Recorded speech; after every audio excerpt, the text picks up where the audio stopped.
So form 4 ulijoin ni dem? Form 4 nilianza kuona hapo kuna vitu asiendanishi.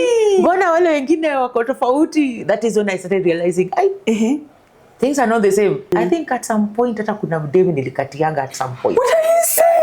Without thinking, right? Kuna kijana approach alikuja moja kwa moja and I was like, what is this nonsense? My brothers wakani advise, mwambie kama anakutaka aende kwa baba yako, aende kaongee na dad. Mimi nani? Kamwambia hivyo, kama unanitaka aenda kwa babangu. I am in my last month of college. Yeah. I am heading to do exam of college, ya mwisho last semester. Yes. Then mwenye naishi naye ananiambia, me I am moving out. I am relocating. Look for where to go.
and gentlemen, welcome to Rise and Inspire podcast, where stories that entails hope, encouragement, and courage come to life.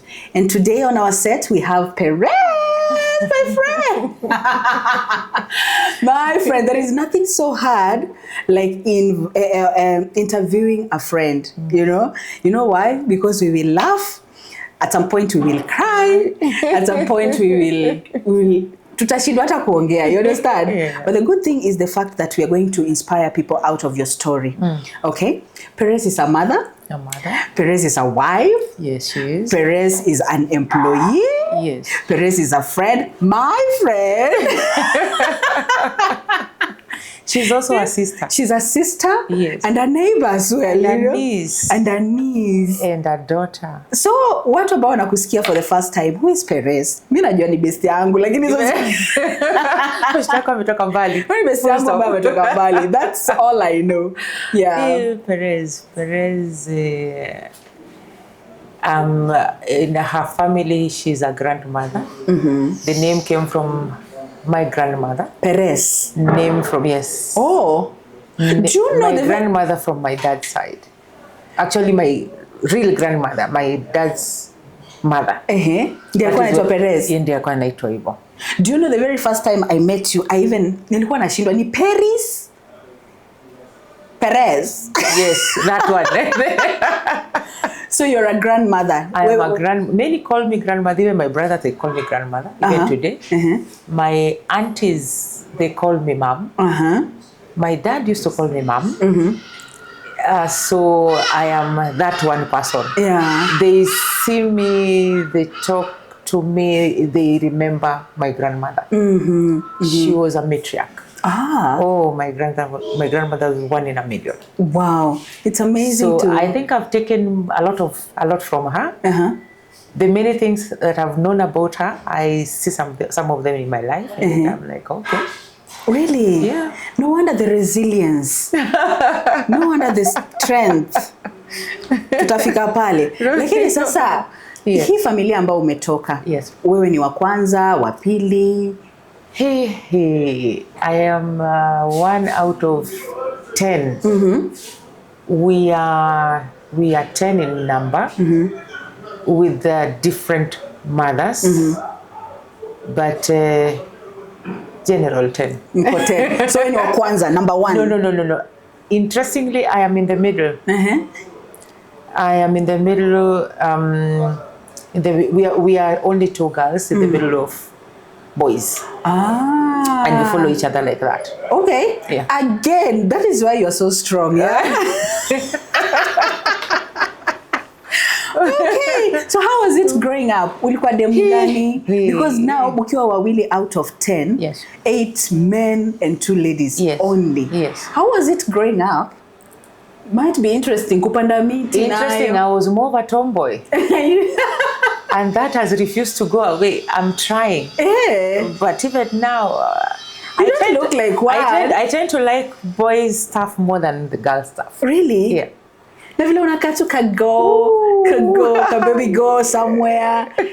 How was it growing up in a group of men? In a group of, it was interesting because during our time, it took you a lot of time to have an identity, because I would identify myself with my brothers, and it was more of this is the thing. I mean, this is where you're supposed to be. So growing up, I think I started getting an identity after I finished Form 4, when now everybody is on their life. That is when you start realizing, we are slightly different. Okay. We may be brothers, sisters, but something is different. But initially, I did not even think about the girl part or the boy part. For me, it was, we are here in this boat, we sail together. So for Fondo ulijoin the dem?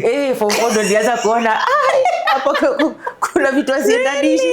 Mbona wale wengine wako tofauti? That is when I started realizing, things are not the same. But we used to be taught, to reproduction in Form 2. Interestingly, ilikuwa ya shule. What are you saying? Si real life hiki tulikuwa ya shule. Haya kwa shule pale kwa class mwalimu akifunza. Tukitoka class umemaliza exam umeenda home. So life and home, shule na home hizi vitu mbili tofauti. For real? Yeah. And then also, I think also because of my upbringing, coming from a perspective of you're growing up in the middle of boys, in the middle of challenges here and there. So vitu ya kuconnect shule na nyumbani hazipelekani. So for me, it was the fun with the boys. And fortunately or unfortunately, it was not just me. It was not just my brothers, they were my cousins too. So tulikuwa tuko boys wengi kwa hiyo mahali, so you get lost in between. I think at some point hata kuna mdemi nilikatianga at some point. What are you saying? Without thinking, right? And ni pressure. My boys wamekuweka pressure and they're like, this thing is possible. Sinaona mwingine akifanya. So this thing is possible. Then ameingia box and you're like, okay, so mtu anafanya nini ya kutoka hapo? This was a real identity crisis. Yes. And now you don't know what to do with a girl. You don't know what do they do after that now. You did find yourself maybe being swayed to that direction, because most times ukipata wengi ambao wanasema hivyo, at some point, unless wapate guidance, most of them maybe wataingilia mrengo, you know? Yes. Ulipata kwenye mrengo? No. And you're like, no, I was one lucky girl because for me it was the pressure. Okay. Tumeenda disco matanga. Yes. With my brothers. Tulikuwa wakora. And my brothers were bad. Okay. Because dad would not allow. Tumetoka shule, tumefanya shughuli zetu, watu wameenda kulala. And now, unajua ulali kwa wazazi, nilikuwa nalala kwa bro mkubwa. Wale wengine wanalala kwa bro huyo mwingine. Then disco matanga, sis tuende. Twende, Then we come back. Dada amefunga side yangu. Side ya boys iko wazi. Tunaenda tunamingo luko tunaendelea na life. Okay. They find a way of getting the key, tunafungua. ninatolewa nguo zangu, ninaenda shule. What? Baba ananipata shule. How? Hata yeye hajui. The boys. Now, it was very interesting because you see now that life, it was more of the boy child. Mko hapo ndani ya hiyo boat mna sail tu mkienda. So the lucky part that I got is these were my brothers. Yeah. So they did not take advantage. And even them, I think they were in the middle of confusion because now huyu sasa alafu then my sister mama alikuwa nampenda sana. Now huyo mama hapo difference ni she was my stepmom. Okay. Not my real mom. So I guess that is why I had a challenge with the identity because my mother was not there. Yeah. I did not grow up with my mother. Okay. Yeah. I grew up with my stepmom. And now my stepmom alikuwa saidia sister sana. Of course. And sasa mimi nilikuwa saidia boys sana. So tuko tunabig huko ndani. Although many times hata sister tulikuwa tunaenda na yeye disco matanga, si alikuwa tunamwacha pia yeye. Yeah. In the middle of kitu yote. But sasa yeye alikuwa I think a bit careful kwa sababu ya mama hapa unajua mimi boys walikuwa mini overtake. So advantage I got of not getting to the other side was because they were my brothers. And even them, they did not understand this thing. Twende. We are one. And that was it. So wakati from 4 ilifika and you're there, was it the same time when you now started discovering kumbe unaweza katiwa badala ya kukatiana? Oh, it was interesting. Yes. So now, hapa from 4 nimemaliza shule, then kuna kijana approach alikuja moja kwa moja and I was like, what is this nonsense? My brothers wakani advise, mwambie kama anakutaka aende kwa baba yako, aende kaongee na dad. Mimi nani? Kamwambia hivyo, kama unanitaka aenda kwa babangu. And he did. What are you saying? Yes, he did. You had a good father though, right? I had a good father. Oh, one of the best. One in a million. Hey. One in a million. My dad even today he still lives in my heart. Yeah. He died many years ago. Totally. But he still lives in my heart. I was a daddy's girl. Now that is the other side. I think that is what made me more of a tomboy. Yeah. Because I was a daddy's girl. An extreme one. So how was it getting into a relationship after now knowing that and now someone wants you to date you? How was it? Your first relationship now? It was interesting because now after the whole scenario of kukatiana, then now wewe sasa ndo nakatiwa, then now you see now the realization that it is not the same. It is not the same, and now the brothers are now beginning to see that there's a difference. Ndio wananipatia mawaidha, mwambie aende kwa baba yako, and they know this guy will not go. And he did. So for them it was a surprise, and for me too, because even at that point I was like I mean ujinga gani, because see now I was used to my brothers. So I could not tolerate somebody else beyond my brothers, my cousins, my dad. And my dad was the most. So kunikati ilikuwa ni ngumu. I'm trying to imagine the transition though. The transition was not also easy. The transition, the first relationship was also interesting because I had now been away from home. I'd moved from home, so I went to stay with my aunt. Now there, you had to realize that you're different. Okay. Whether you like it or not. Yeah. Because now, kazi za nyumba sijui neno unarudi kwa home, mtu yoyote anafanya kitu yoyote. Now this time, you have to realize that you're a she, not a he. Life is different. So over time, I began to realize, and my aunties had real trouble dealing with me because now they did not understand that I was coming from a background of a mental state of tomboy. Here I am forced to be a girl. I don't even know what girls do. I've been my dad's daughter for many years. Dad is a man. Mom has never been there. That is out of the picture. So I am here. And you want me to be a girl? How? That was me. Now my aunties had trouble because now, interestingly, my dad's sisters, dad had only one. My dad was the only boy among girls. So he went the other way around with a few girls, Yes. and many boys. Yes, yes. So now the girls knew how to be girls. Yes. And I was forced to know how to be a girl. Yeah. Yet I did not know how to be a girl. So we had trouble. We kept on clashing. Yeah. Kila wakati mnaenda mahali unaambia una dress aje, and I'm like, this is my best. I'm like,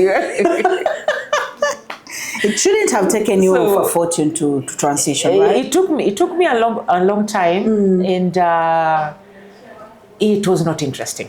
It wasn't interesting. It wasn't interesting. What was not interesting? The fact that you were a girl? It wasn't interesting because now I felt like I was lonely. I was used to the company of boys, and that made me feel good. And I was more of that side than this other new side that you want me to take. And I really struggled. Then now, here I am growing up, forced to be a girl. I've tried. Of course, I tried, but I still loved many things. But I tried. Yeah. Then now, haya, sasa maisha ndio hiyo imekufikisha. Uko hiyo season stage ya umemaliza shule, unatafuta kibarua, boyfriend here, boyfriend there. Yes. Most of my friends were still boys. And boys hao ndio walikuwa kwa life yangu sana. Not boyfriend. Yes. Boys company. Yes. And interestingly, even them, they were very good friends. They would protect me kama brothers. I had about 6 friends, very close, but hapo limit yetu ilikuwa ni friends. Okay. Na si ati nilikuwa nimewapimia, ni hao wenyewe unajua unakutana na mtu na feel sasa huyu ni wa friend tu, ni wa sister huyu. So at that age, how did you know how to now create the boundary?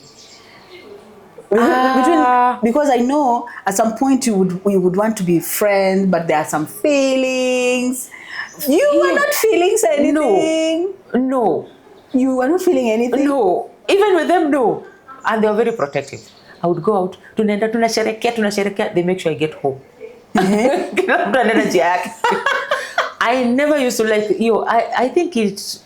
I don't know ni kwa sababu nilikuwa grow up na vijana sana na baba na baba alikuwa ananipenda sana, so the boys kind of nini unaletea nini to fight unaletea nini, what is the problem? So it took me a long time to adjust to the fact that I was female and to entertain men. Okay, so the first person who approached me and started when I started the relationship, it was just something that I did purposefully. I mean, it was intentional. The word is intentional. And the intention was to get out of that situation of, okay, so he said, the discovery. Yes. So what is it? What is it? What, people keep on pressing me. Now, what is it that you're looking for? What is it? What do you want? So for me, it was that curiosity of what is it? So you decided to date this person because you wanted to explore? Yes. Out of curiosity. I want to know at what point. So when curiosity ukiisha, so college comes, then sasa life imeendelea, college imeendelea, but it was not that relationship when you unasema sasa hii ni serious, because me gonna feel too upuzi. For me for a long time it took upuzi. Okay. Then, so all this while you had no feelings for men? No. And for girls? Even for girls, I was sister, brothers, life iendelee. Relationship hapo unapata ikukua. Okay. So out of exploration, then I got into a relationship. This guy, he was very good. Yes. Treated me very well. Now, the time I got serious was after my dad had gone. Now, that made a big difference, and that is when now realization came that, and it was even more of dad's replacement. Kwa sasa ile pila yangu ule mtu mwenye anakuaga pale ananifanya anakuwa kichwa. Yes. Is no longer there. Yeah. And it was very painful. Losing my dad was very painful. It is even today. Yeah, I know. And now adjusting to life after that. He's not there. Adjusting to that life, that you'll no longer be protected. You'll no longer be provided for. At what age were you at that time? I was about what? I was about 20. around there 20 around there. So you see now that is the age of umemaliza high school, you want to go to college. Hapo hakuna now, this person is gone. Mom is not there. The person who is there is my stepmom who does not have a job. Then what? Now, life started at that point and you're like, okay. Realization that you need to live. How? I don't know, but you have to make it. You're looking behind, no one. You're looking ahead, no one. Who do you call? No one. My aunties are busy with their life, and also you do not know how to even start approaching them. That now I'm in this scenario, munisaidie. You don't know how. Hii life imeendelea yuko hapo katikati. Dad did not prepare me that he was going to be away, and while he's away, he glass blew to me again. He only told me when he was dying 1 month before he died that now, mimi nimeenda, I will never come back. That Did was he all. know he was dying? Yes. Was he sick or something? Yes, he was sick. He told me very well that he was leaving. But I'm sure at that time you did not understand what he meant. Yes, I did. I cried my head out. Did you understand? Yes. Sasa yeye hata alikuwa ananibembeleza. Yes, I did. I can imagine. But how now he sasa he's time. Gone. You're here. You need to leave. Yes. What else do you have? Nothing. Then now that is when it hits you that you are alone. Ile kitu ulikuwa nayo pale huko nyuma hakuna. Brothers, kila mtu ameenda na life yake. So unataka kwenda kwa mgani? Kufanya nini? Because for me it was dad. Then life ndio hiyo sasa. Watu wenye nilikuwa naangalia hivi nasema wewe acha bwana, unaleta what are you bringing on the table? Hapo sasa ndio unaanza kuangalia. Somebody talks to you nicely and they become good friends and you're like, hey, finally at least kuna solution mahali. Unaangukia hapo ukifikiria hapo kuna mambo. Unafikiria ni wale ndugu zako walikuwa na protect, unafikiria ni wale marafiki zako na then you realize this is a hard rock. That is when now relationship ilianza kunipiga chenga. So in this relationship it was like you are looking for your dad. Mwanaume yote ungempata unaona huyu si dad. Kwanza akikutreat vizuri you are saying ni hata kama ameenda kuna at least kuna mtu. Then along the way, but that would mean people would have taken advantage of you. They did. You see now while you're there, ile kitu mtu anaweza toa kwako anatoa tu. Ile azini unajua hiyo. You're vulnerable, you know. Yeah, kama ni hii juice unaweza nunua. You see now you're looking at dad. If dad was here you'd have done this. Yes. You do comfortably unanunua hiyo. Then they disappear and you're like, you left back to square one. Yeah. Pale umerudi pale base tena and you have to start again. So it was learning on your feet. Learning on your feet because now hapa ni wewe. And at that point nobody understands you except you. Even you yourself, you don't understand yourself. Because now my relationship with dad was extreme. Dad was someone I would see coming from a distance. Na yeye anione from a distance. Machozi natutoka na hatuwezi explain why. Na si ati tunalia tu unalia umekasirika. Machozi ya furaha. That was how bad our relationship was. Can imagine. Or how good our relationship was. So now replacing dad was a big thing. It was. And releasing him equally was very challenging. It took me I think more than 15 years. Releasing him was not easy. Considering the kind of relationship that we had. I'm trying to imagine now people came and went. And at the time they were coming, you thought, I found daddy again. Yes. Kidogo anaenda. Mwingine anakuja, I've found him, anaenda. I think I did 2 relationships. And I said no. I Stucky. The second relationship was very hard for the person because yeye nilimwacha tu in the middle of nowhere. When ule uliamka ukasema I want out. Yes. That was it. No, nothing. No, vile tuko na wewe hapa saa hizi kesho nikwambia basi imeisha. I can imagine. No. Auliza sasa imeisha aje? What happened? What did I know? Hapana. Mimi nimechoka tu staki. I just don't want. That is how I ended. So at what point did you start trusting and giving love chance? Hey. Because you see now, you're scared of someone coming again. Yes. And asifike your threshold of your dad. Yes. Okay? Yes. And then you're scared. This After person is not realizing that working, you hapa know. hii kitu haiwezi. Yes. Hawa si baba When yangu. did you say, now, let me give love a chance? Let me try trusting. Yeah. Now, the bit that is interesting also is I had to put God in the mixture. Ah, nice. Okay. When I brought God into the picture and stopped doing it myself, that is when things started changing. It did not change because I wanted. You see, initially I was doing it on my own, struggling vitu zindazienda nishi, like I put God in the picture na nikamwambia Mungu, sasa hapa, if you don't go with me, if you don't do it with me, siwezi. Wewe ndio ulichukua babangu, now you have to do it with me. Nikiangalia left, hakuna, you have to do it with me. Yes. So now that is where I started seeing light and I started feeling more at peace, more at ease, and I started seeing where I am going. And things started unfolding. Yeah. Hapo aunti yangu akatokelezea kanilipia fee. College life was also not easy because CP ilikuwa na mambo zake. Yes. Then now college, as I was finishing college, hapo college inaelekea kuisha huko hapo. Then that is when I met now my husband. But him, yeah. I met him when I was almost done with college, and it was out of distress. Unajua zile unaitaga Mungu, naambia Mungu sasa, if you don't come, you have to come.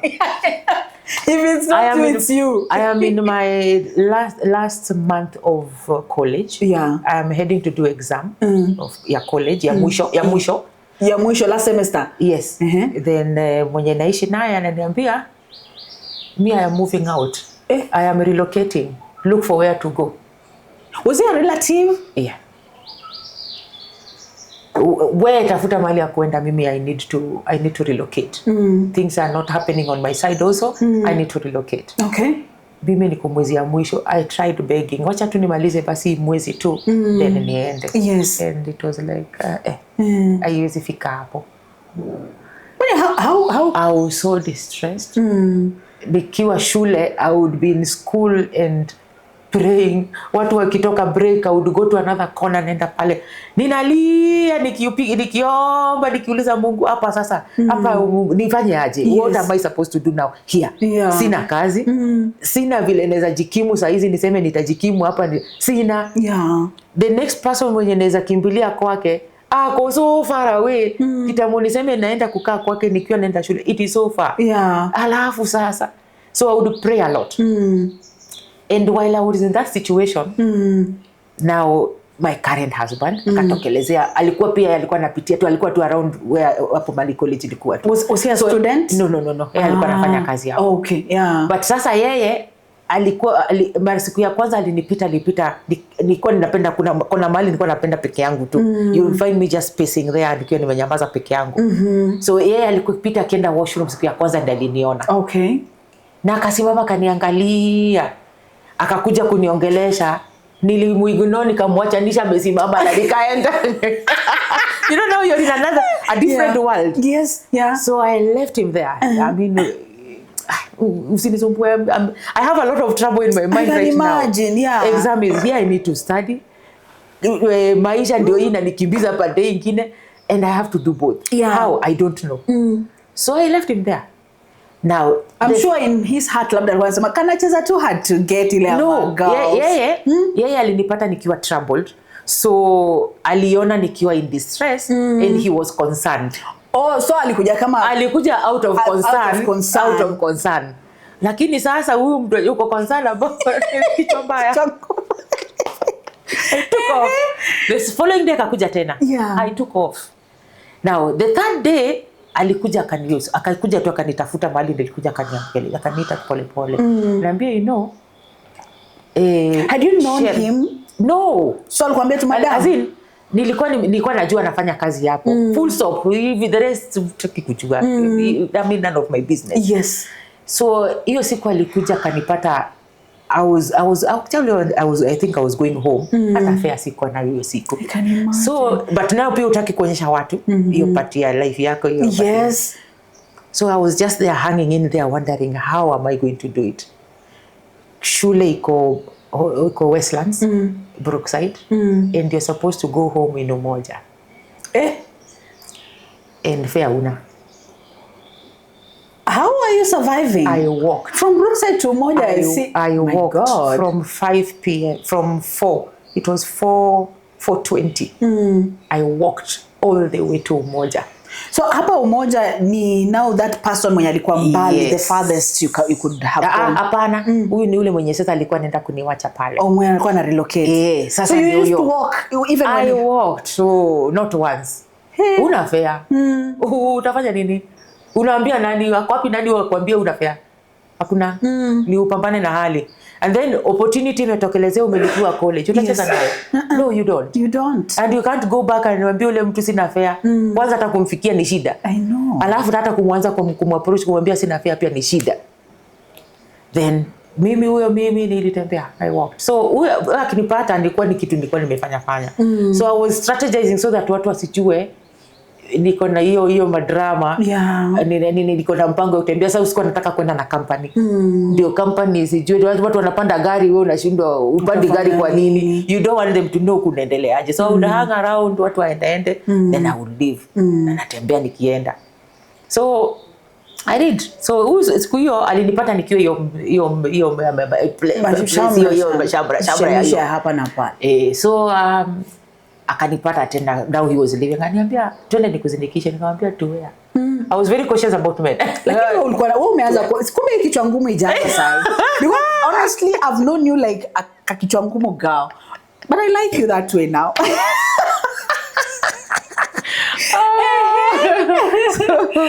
So I didn't want that story, but vile aliniongelesha tu pole calm, collected, and I said okay, let me listen to him. So tulienda tukiongea, akiniambia mambo ya Mungu, and I said okay, kwani Mungu ulikuwa umemtuma? And at that time you had prayed and prayed and prayed. I had prayed. If there was one person who was praying was me. So vile alianza kwenda na mimi, akaniuliza unaenda wapi, kunaendeleaje. Sasa hizo nilikuwa nimeomba Mungu for fare ya kunifikisha home, hata fare ya kunifikisha home sikuwa nayo. Nimeambia Mungu anitafutie fare, me how I don't know. So tumeendanisha na yeye, amefika stage yake. It was not very far. Alikuwa anaenda alikuwa Westlands, anaenda side opposite direction. Toa fare kwa mfuko akanipatia, and I was like, hey, Mungu asante kwa kunipea fare. God send destiny connectors and help us. So from there now akaanza kugain my trust pole. Fare the following day anakuja na find out how are you, ulikula kitu, what happened. Hivyo kidogo tu, and hivyo tu anataka kujua, akishakuuliza hivyo. He became so concerned. So mimi niko hapa kwa hii pressure ya 1 month is counting. Countdown. Mimi the more countdown inasonga, the more mimi pressure inanikuta. I can imagine. So one time akaniuliza nini nakusumbua, si ushare, maybe tunaweza pata solution in between. Ukishare inaweza kuwa ni kitu tunaweza saidia na tuko hapa.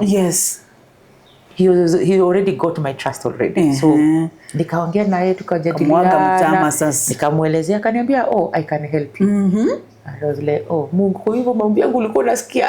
Hivi ndivyo najibingi maombi. My God. He offered to pay my rent. So mlitafuta nyumba? Aliniambia nikatafute. He did not get to, hata hakuenda kwa hiyo nyumba alikuwa analipa. Really? He paid my house for 6 months. Kuna baba kama hao? Yes, wako. He paid my rent for 6 months. At this time, nyumba aliniambia, you see now. Let me ask first. All this while wakati anakufanyia hizi vitu zote. Yes. Haulizi mchovyo? Hapana. Mimi na ukali yangu utaweza. Utaweza kuniuliza kitu kingine. Nilikuwa mkali pilipili, hata nilikuwa nimeweka caution in advance. Usinisaidie ukiwa unangojea nitakupatia kitu pale, hakuna. Kama ni hiyo achana nayo. So from the word go alikuwa anajua from the word, nilikuwa mkali in advance. There are good people out here, right? Akaniambia mimi nakusaidia kwa sababu hiyo scenario yako sitaki uanguke mtihani. Ukianguka mtihani hata utakuwa in more problems than where you are now. You are better off passing your exams than failing, because now life yako will be even more trouble. So what you do is I will help you. Kamuuliza at what cost? Natural human being, at what cost? Akaniambia I will help you as a Christian, as a person who if you were in my shoes would have done the same thing. Wow. Akaniambia ndo tafute nyumba mahali utatafuta, ranging from this much, I will pay. Nikamwambia sawa. And I told God, nilirudi kwa God answers prayers. Nikaenda nikatafuta nyumba Kangemi that was nearer. At least I knew atakani kutembea hapo utatembea hapa ni karibu So I went look for a house there, a simple one. Nikakuja nikamwambia cash, nilipewa deposit na rent yote mara moja. Na nikaambiwa nikapewa fare na nikapewa ya chakula. This time mumekaa naye for how long ndio mtu akakupatia pesa zake hivyo with no strings attached? You don't know each other? It was barely less than 2 months. Na ni ile alinikuta nikiwa niko mahali nimekwama, machozi tu ndio yanitoka, ninashangaa. Alafu sasa huyu mbona ananifanyia hivi saa hivi? Hapo I was in that bit ndio akinipata. So yeye akiniongelesha hapa hii sasa that the second month ndio aligain interest. Wakati sasa imefika kwa kona sasa karibu it is weeks to eviction. I think it was 3 weeks to eviction. So yes, nikamwelezea akaniambia ndo tafute nyumba. So I left before the eviction. In fact, my host was surprised. Umeenda kwa nani wapi? So, I did not give details. I just left. Bwana nikafunganya na shida zangu zote. Alilipa miezi 6 bila kujua ninaishi wapi. He was not yani tu kuniashua that hakuna I have no interest of anything. No interest, no nothing. My God. Hakujua ni wapi. There are good people out here, right? Yes, there are good people out there. Sasa mimi nakutananga na ngulusumu kuinja kwa nini? Uje kuangalia. Wow. Prayer. Okay. Prayer changes things. I hear you. That is a fact. Prayer changes things. So for 6 months ni bro sees. Yes. Bro sees. For me it was bro, but now he had already started developing interest. Nilitaka tufike hapa. But mimi ilikuwa ngumu kuliko mawe. Because for me I was not ready for a relationship. I was not ready for hiyo vitu hiyo madogo. Yes. And then after unajua background umekutana na mambo ingine. Hiyo kitu achana nayo. You're scared. Hiyo kitu ni wenyewe. Hiyo kitu ni wenyewe. Achana na hiyo kitu si mimi. Mimi achana mimi. Kwanza first of all I want to settle myself first of all. Calm down. Settle. So mimi hiyo vitu hata sikuwa na hiyo shughuli. Then alianza develop feelings, but because tayari nilikuwa nishasema so hawezi hata present. I know. Now ulimstoa mapema mapema ndio best. Utaki kuanguka kuzama kwa kweli ndio waanze kushtuka. So for him it was safari yake alikuwa ameanza ame-identify candidate. Yes, potential. Na vile alikuwa ametafuta, yeye alitafuta miaka mingi. Miaka mingi. I think I need to host him here. So how long? Kama alikuwa ameteseka. I remember kuna holiday nyingine wakati ilinichekesha. Before we started the relationship, for me it was more of prayer. I reached a point after that bit of telling God, now this is your time, you take it over, you took my life, now take it over. Pambana na hii kitu vile unataka iende. Yes. I would let God guide me through the journey. There are times when it was rough, but I held on. There are times when unaomba unaambia Mungu kitu nipate tu fair. Hiyo siku unatembea, unakanyaga mguu kwa sababu hata 10 bob ni shida. Na hata ukiwa umepata 10 bob, umefika tao, train imeenda. You haven't hungry, you know. Njugu utanunua. Hata iko inanisumbua, kenye ilikuwa inanisumbua ni vile nitafika home. Umefika tao, train imeenda imekuacha. 10 bob. I know. So God was my guide many times. There are times when it did not go the way I prayed. And wanachokiambia Mungu, what happened? Na vile nimeomba haki. What happened? But he is still God. He would repay you somehow with something different. He would see your faith and do something different. Yes. So through the journey, after college, nikamaliza exam. Yani alikungoja? Yes. Nikamaliza mtihani, akaendelea kulipa nyumba. Akiniuliza sasa unatakaje? Nikamwambia mimi bado natafuta na sasa nataka kwanza kutafuta kazi nione vile nita settle, because now sponsor wangu wa kulipa college ameniambia si nimefanya part yangu. Yes. I have done my best now. Pambana na umerushwa kwa soko. Yes. So nikamwambia natafuta job. So that is how I started in KSG.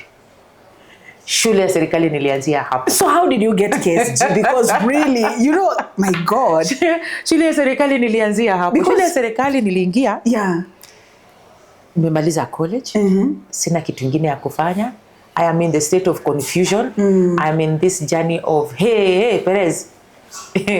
Ni life ama ni life. Sasa ule wa kulipa ule analipaga sasa hii hayuko. Ni wewe ujue vile utaanza life. So a colleague and a friend of mine, yes, aka suggest what to do. Alikuwa classmate. Aka suggest kwa sababu yeye alikuwa anakaa KSG. Then it was Kenya Institute of Government, of Administration. Bado ilikuwa inaitwa Kenya School of Government. Kenya School of Government mbadilishwa kama niko huko hapo. Oh yeah. That was before renemiwe. Yeah. So akaniambia since nakaa huko kuja tuendange attachment, tuende huko hata kama ni attachment.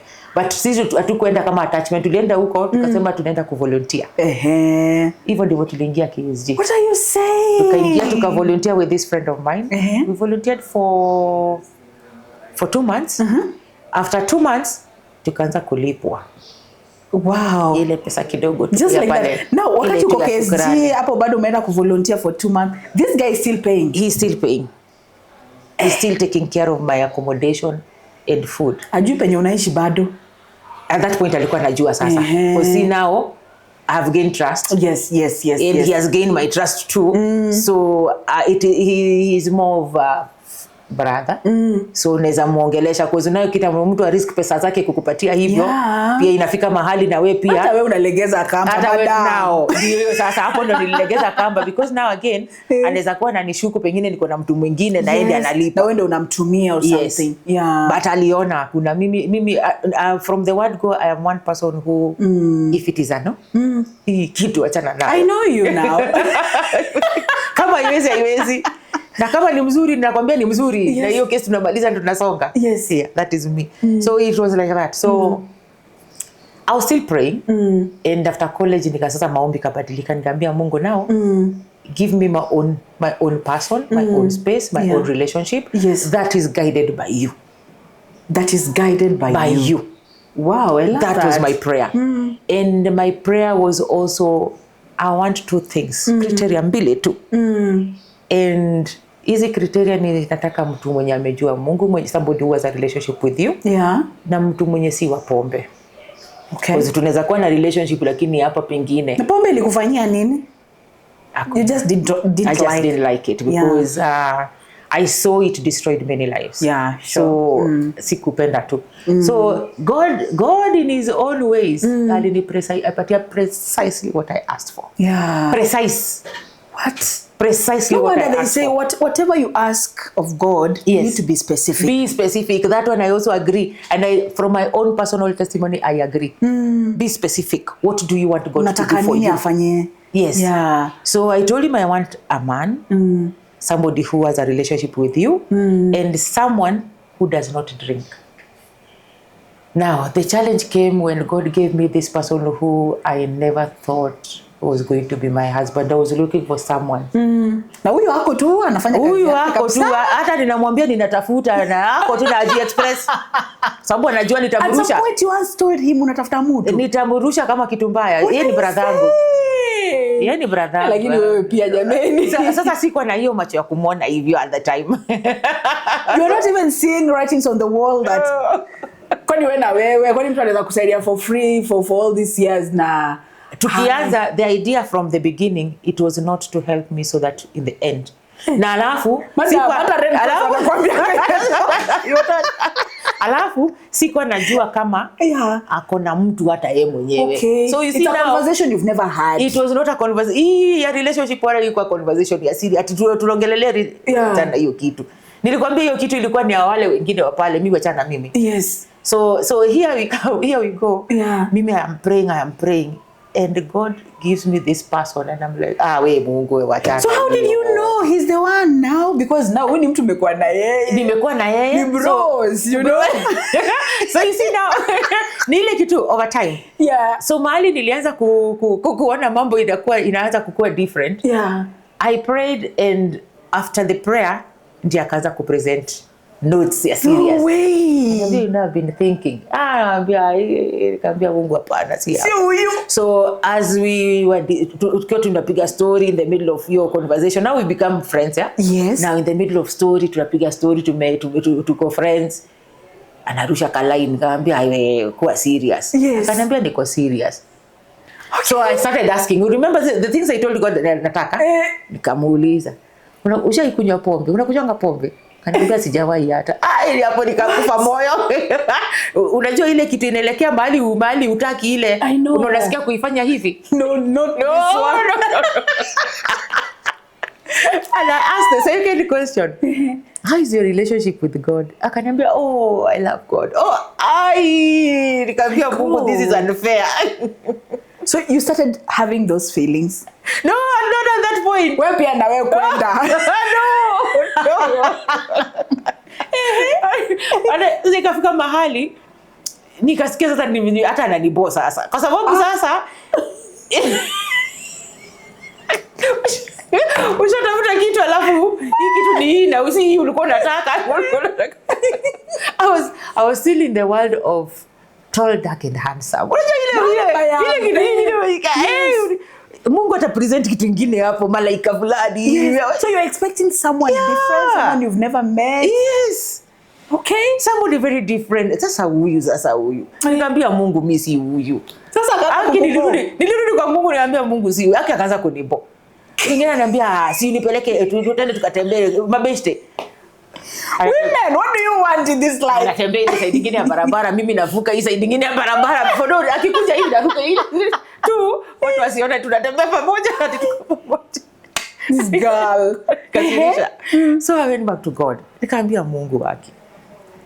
3 times God proved to me that it was that same person. 3 times. Wow. 3 good times. I really battled this thing. Yeah. So at what point did you say, okay? Unajua ile kitu naambiwa Mungu hata au nataka kichwa kile vile naka. So you started looking for things. My God.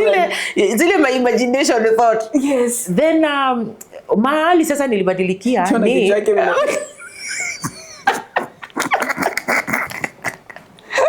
unajua ile kitu binadamu waridhiki.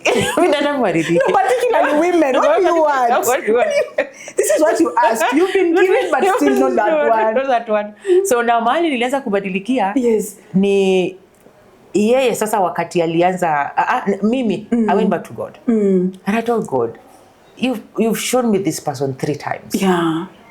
Now teach me to see him the way you want me to see him. Okay.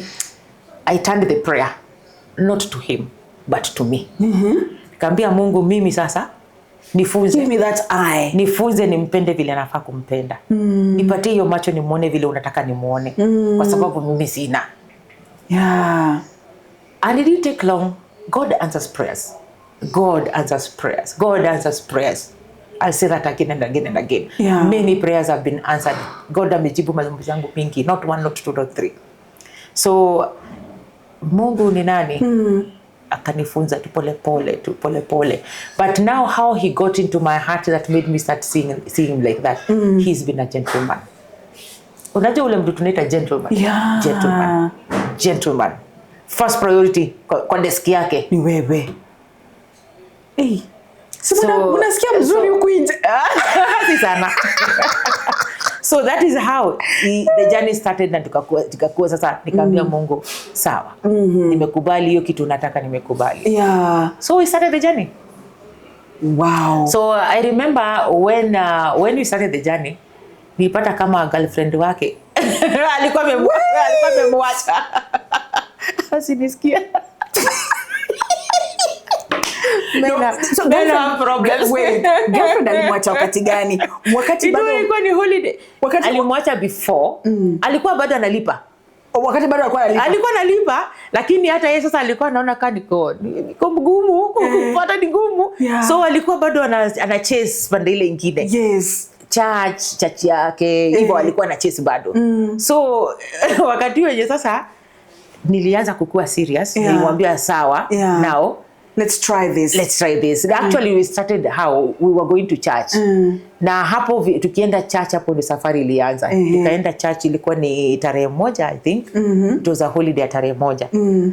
Na mimi sikuwa na mpango. I was mpango leso, akaniambia si twende church. Twende tukafungulie mwaka church. Naambia ni sawa, tasikuwa na maneno. So we went. So as we went to church, alikuwa na ka flask kadogo hivi ya chai. So nikamuuliza ulikuwa mbeba chai? Akaniambia sasa acha nipe story. I laughed my heart out. Akaniambia sasa alikuwa na girlfriend, walikuwa nafaa kukutana hiyo tarehe 31st. Girlfriend hakutokea. Alikuwa amembebea chai. The milesmen go to just impress a woman. So I don't know about your chai. Akutokelezea chai. So me I'm wondering flask kesha flask ni nini? Kumbe kwa mbona chai mnaomba kutokelezea. Hivyo ndivyo end your relationship akaanza hii nyingine. So you like someone's tea. Someone's tea. It was interesting. And since that time, you've never looked back. But I remember there was a time you were very, very sick. Yes. You were very sick that at some point, as friends, we were scared. Yes. And we were like, aka kamama, kwa kichwa ngumu. Lakini bado akataki kukubali ni kagonjwa.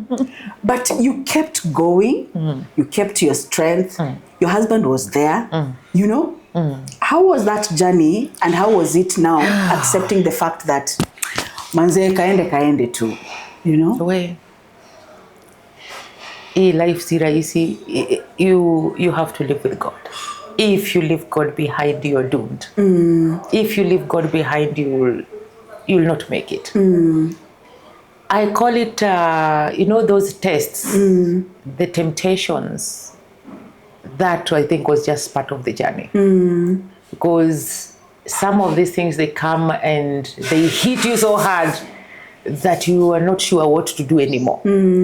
That time started when I had fibroids, and the fibroids had grown so big, and the bleeding was too much, the pain was too much. I remember when now it was in the peak, we were traveling, we had gone home and we were traveling back. So it was a combination of the fibroids that had, the fibroid that was on its peak.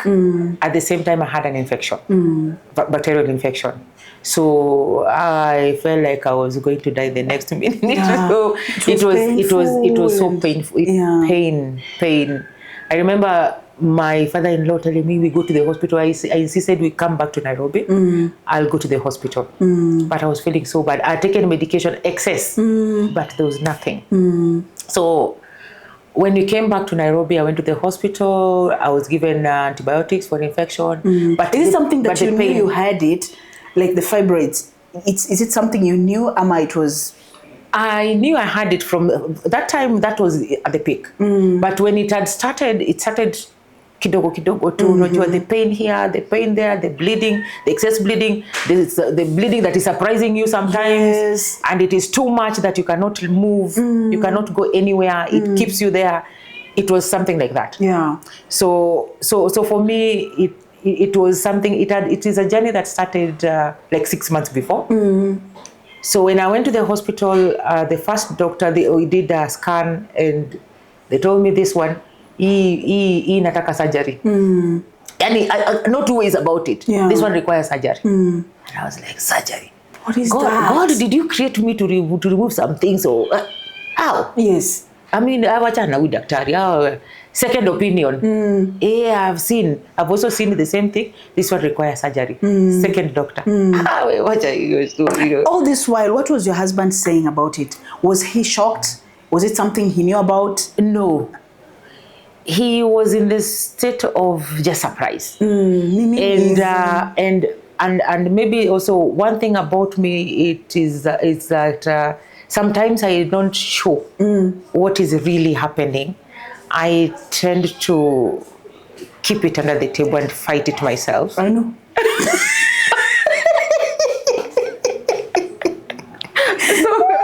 So sometimes only once in a while when it spilled over is when he would realize that things are bad. And he would really encourage me to go to the hospital. And me knowing what I've already been told by 3 doctors. Just the hospital, take medication and keep quiet. So I went to when I went to the 4th doctor, they said the same thing. And at that time, now you see now when you're bleeding, your blood is reducing. So I was at an edge all the time, 5, sometimes 7, sometimes 8. When I increased a lot, I was at 9. Then we go back to 7 sometimes. Yeah. So I remember one time I went to the hospital when it was around 7. The doctor told me we need to do a transfusion. I said, no, your transfusion, no. I'm going to eat. But what they did walinieka iron. Iron ndio isaidie kuboost hiyo nini pande. Yes. Alafu sasa na mimi nilikuwa nakula. But I think it was acceptance. So when I went to the last doctor, when I was now ile sasa niko mahali sasa niko mgonjwa mpaka sasa inafika mahali hata uwezi toka. Yes. I went to the last doctor nikamuuliza sasa how bad. Akaniambia now this one requires surgery. 5th doctor. Surgery. Hakuna kutoka. Hakuna shortcut. All the 5 doctors. Yeah. Surgery.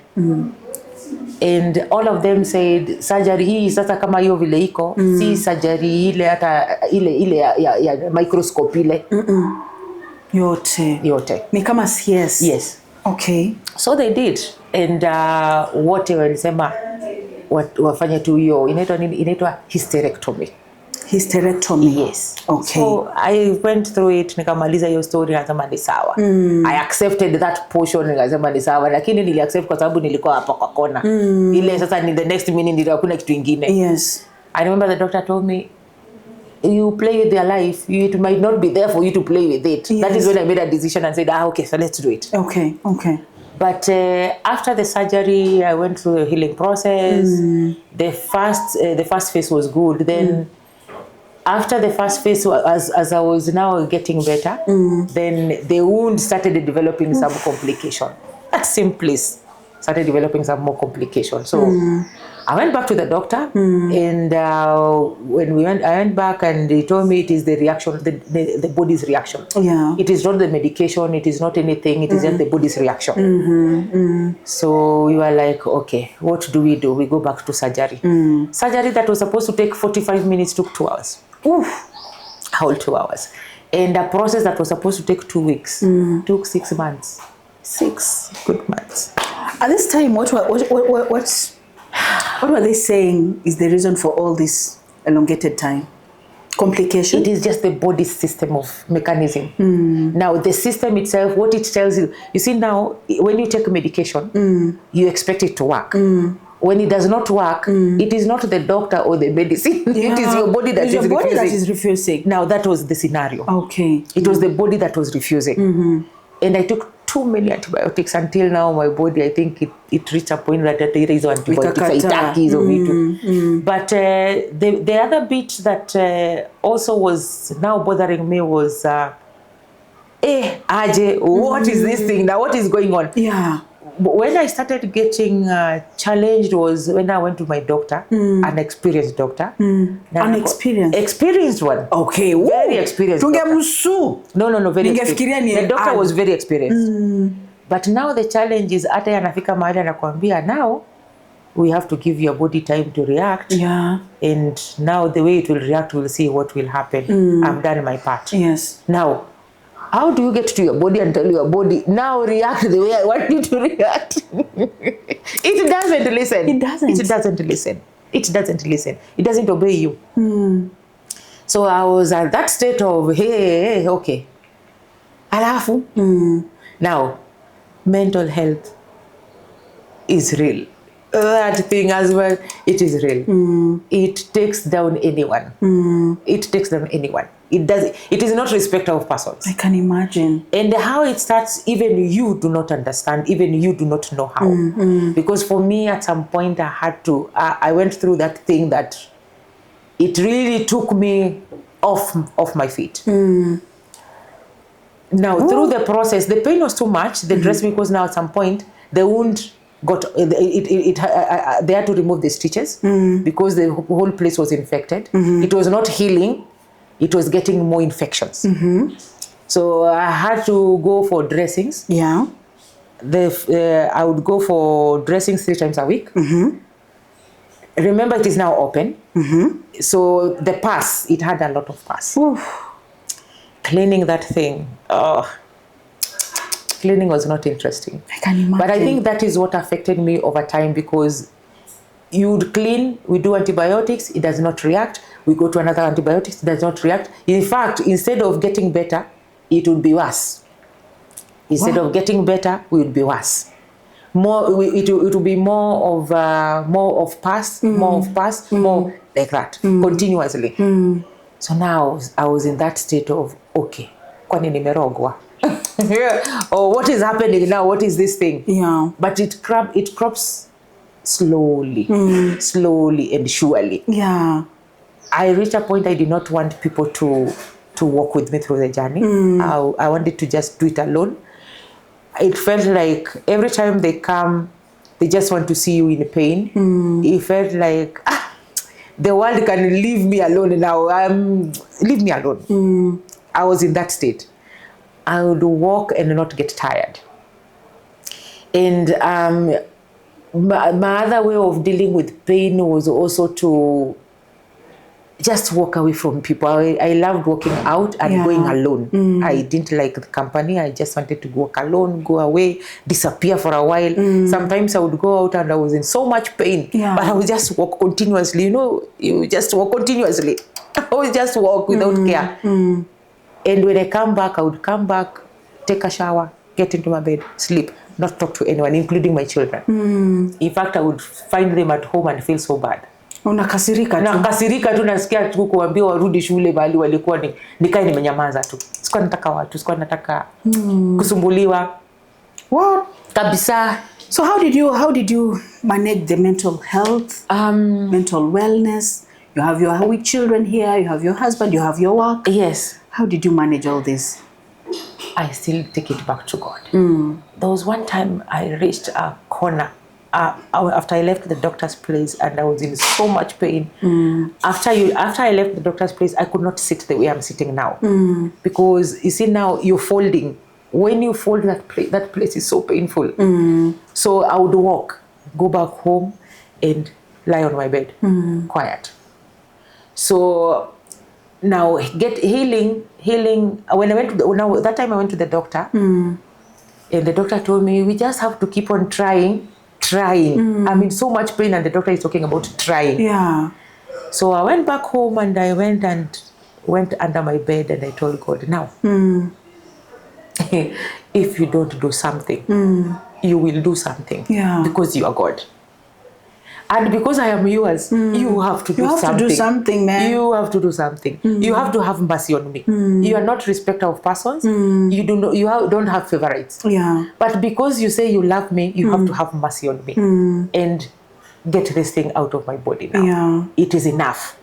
I've suffered enough. That was after 3 months now. I've suffered enough. Now, I need to get well. I need to get well and get on my feet and move on. Yes. That was how the turnaround started. I think at some point although I can't call it fasting because I even never used to eat in the first place. So, but that one I purposed to just fast. Yeah. And I told God, if you don't do something, you have to do something. Yeah. That is when now I started noticing changes. A bit of it slowly. Wow. But it took time also. It took time, right? I kept on, but that one time, I even felt a change. Though it did not heal immediately, yes, but there was a difference. I went to the doctor. I think that is the time when the doctor, the last doctor that I had came up and I just saw a text on my phone that now we offer these services. So I went to that doctor just with that hope that God, you heard my prayer. The doctor told me, now, this scenario, this is what I'm going to do. I'm going to help you, but now it is you and I. I said, okay, I'm ready. And while in that state, I was still in that point. I was still at that point of me, God, wachana na watu wengine, sitaki watu. I don't want anything to do with people. I didn't want people, because I think what also affected me was people looking at you and they're like, oh, it is like you're dying the next minute. Oh, you are a walking corpse. Those things affected me a lot.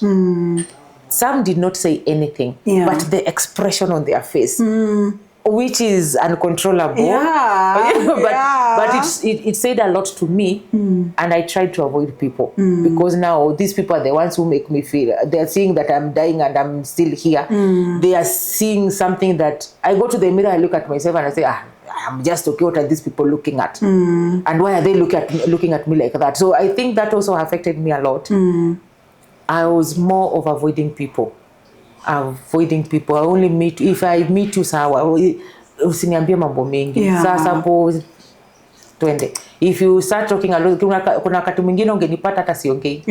Sasa hapo it had gotten into you sana. So the prayer really helped me a lot. And my friends, you included. We only to test, so you don't want to talk to us. My God, this girl did not want to talk to people. Hey, you shut us down anyway. Oh, my friends. But I thank God because they're real friends. You see, now, at that time, none of you understood what I was going through. I remember. And even when I was doing that, it was not out of, I don't want you people. Or it is that state where it is out of your control. It is not something you can. Ujui ni nini unataka. Na lakini si watu. Si watu na si chakula. Those two things. So at what point now, as we wind up, all these things have happened unto you, and you're still fighting, and you're still keeping hope alive. You're still helping people. You're still encouraging people. What is this particular lesson that you learn from your life, that you learn from this sickness, that you learn from the journey, that you learn from the prayers, that even if you fall down now, you will always say, this is one lesson that I learned in my life? One major one, there is no life without God. That is my big point. Because after calling on God, that is every time I called on God, I saw a big difference. Life, you have to fight back. You have to fight back. Sometimes not because of somebody else, but because of you. You have to fight back. And when you fighting back is you fighting back with God. If you don't fight with Him, So how are you doing now? How are you? How is your mental health? Your mental wellness? Are you somewhere? Have you? I think that one you're better off answering. Now you know. Now you know me well. I told you here and you came. But I'm so happy. Of course, I still fight a few times. I still fight a few things here and there. There are times when I forget. But it is getting better. Now it is not as much as it was before. There are times when I am low. There are times when I'm still in pain, like today I was in pain, but now I've found a way. I fight through it. I just fight through it. There are times I call God, I tell God, now I am very busy right now. I cannot afford to fall sick right now. You have to do something. And I don't sometimes know the trigger. Like today, I don't know what triggered the pain, but I told God, sort it out. I had to come. I had to come. So through it all, in fact, if somebody sees me today, right now, here, they will be surprised because in the morning they almost gave me permission to go home, but I refused. For real? Naturally, I'm a fighter. You are a fighter, and I know this girl. Ni kamera gani naongea nayo? And I know this girl is a fighter. My God, I love the journey. I love how you've transitioned from one person to the other. You've fought. you've never, hakuna siku best yako amai kwa mgonjwa hata kama when you're in pain ukakosa. No. There's no way, hakuna siku I've called on. I remember there was a time we talked for a very long time and he was saying tunaenda mlimani kuapa. We've never you know, but you are a fighter. Yes, you are a conqueror. I mean, sometimes I admire who you are because of the strength. Mimi, I'm a cry girl. Yo. Mimi, I cry everything I cry. I am not as strong as you.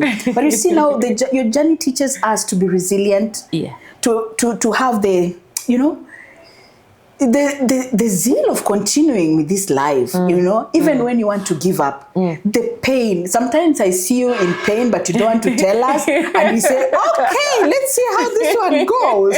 But you end up fighting it. Yes. You are a conqueror. And I hope this story today will inspire someone. Someone who's going to give up. Someone who is yet to give up. Now today we are talking to you. If this story has not changed you, now, for the new people on the channel, subscribe, like, share, and we say thank you very much for Perez, this girl. Mimi ni siku moja mtani interview and I'll tell you about this girl because I know her. So thank you very much. Thank you for coming today. Thank you for sharing your story. Thank you. And I know someone somewhere will look at this story and say, kama Perez alifika hapa, I can equally do best. You know, I can make it. So thank you very much. My regards to your husband. You are not close husband then. In fact, he bought me my first phone. Really? Oh, yes, he did. You not tell us that one. So thank you very much. Kumbuka tuko Tribal Bistro. If you want to come to this place, they have a lot, msikilizaji. Now watch this video and you will tend to know what Tribal Bistro is all about. Till next time.